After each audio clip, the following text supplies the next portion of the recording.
Yesu anajitambulisha, anasema mimi ndimi mzabibu, nyinyi ni matawi.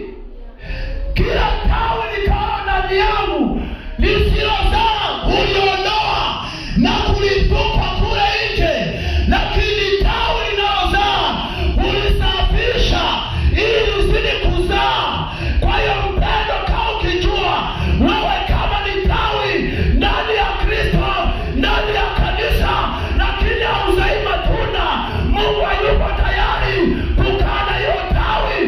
Ni bora aliondoe, akukatilie mbali, abaki na watu wachache wanaomtumikia katika roho na kweli. Bwana Yesu asifiwe.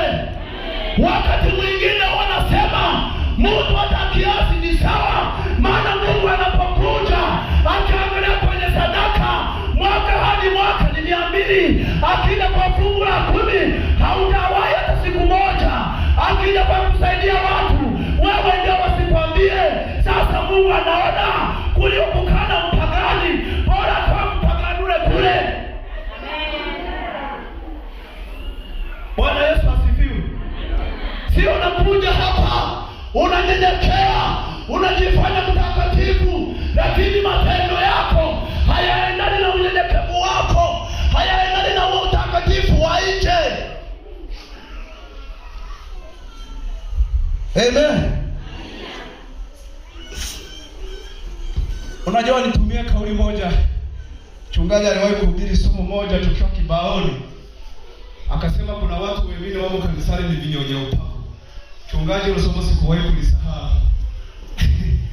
Bwana Yesu asifiwe. Amen. Ni vinyonya nini?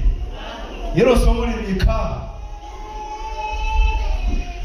Na wakati huo anafundisha hilo somo la kwamba kuna watu kanisani ni vinyonya